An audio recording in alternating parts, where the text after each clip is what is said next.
white, black and white. 10, 9, 8. This is Michelle Malkin. She is in the Star Trek competition as Stella from Journey to Babel.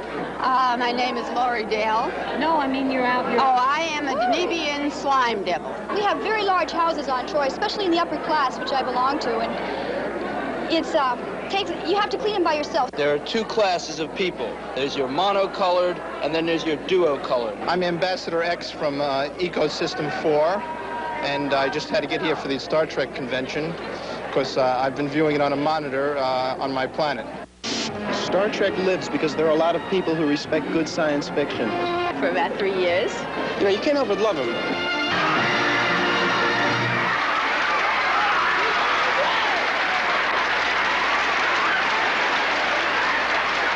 Well, it was innovative. It was done with,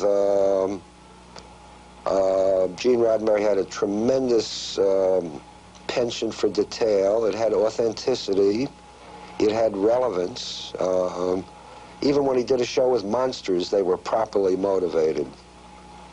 And it was, in a sense, it was television's version of 2001, Clockwork Orange, and that whole genre of realistic, not necessarily message-laden, but a point-of-view-laden film. In 1966, September, Star Trek came on the air for the first time. 2 weeks before the pilot was even shown, I was nudging people, look at it, because I had read this little thing in TV Guide with a picture. I said, this looks fantastic. It looks like a real science fiction TV series. And the night of the pilot, of course, I went crazy. And the day after, I started pestering my friends. We're starting a club. Now! We'd like to see Star Trek back on the air because it was the first serious science fiction program on television. Before that time, there were several minor kiddie programs, but nothing that dealt with science fiction as it truly is.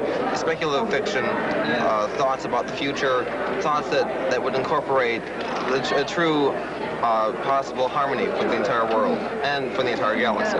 They speak about the mission of the Enterprise being to boldly go, a split infinitive I heard every single time, to boldly go where no man has ever gone before. They mean it primarily, I suppose, in territorially. They're visiting stars that no man has till then ever visited. They're going through vast distances no man has ever penetrated. But in addition, they're meeting problems that man has not faced. Star Trek really presented was the brotherhood of intelligence. It mattered not what form the intelligence took or what kind of universe the intelligence built for it. If it was intelligent, if it was intelligent enough to build a culture, then it had the right to live in that culture. It had the right to exist and be. And no other culture had a right to interfere with it as long as it was not endangering cultures beyond itself. We try to measure our behavior according to the Vulcan ideals of tolerance, if you understand what I mean. That's why this is the infinite diversity and infinite combination. The ideal that we can coexist with each other, not just passively, but that the interactions of people who live differently can produce something greater than either of the two could produce by themselves. We did anti-war stories when other shows on the air could not mention Vietnam. We did one that was simply anti-any war at all, and then one that was specifically anti-Vietnam. We did stories that simply said you have to recognize that people who aren't of your own race or color are your brothers, whether you like it or not. Star Trek was, in a sense, the sanest, the most meaningful. It tackled real social problems. It was not devoted entirely to adventure. And most of all, it had fully realized characters. Naturally, Spock springs to mind, the rational, sane man. And there's something very comforting about sanity, especially in a world like ours. I think it's the extreme logic of the character. It's something along the lines of perhaps a future evolution of mankind.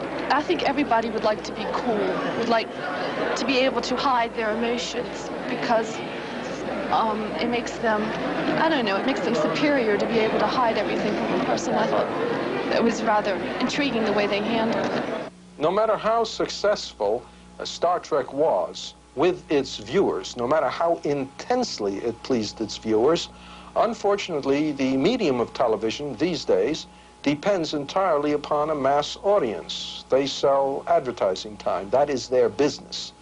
The program is merely a way of enticing you to watch the advertising.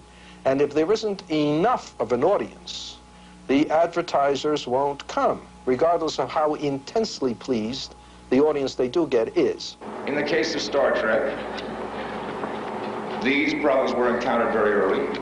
Gene Roddenberry fought them constantly.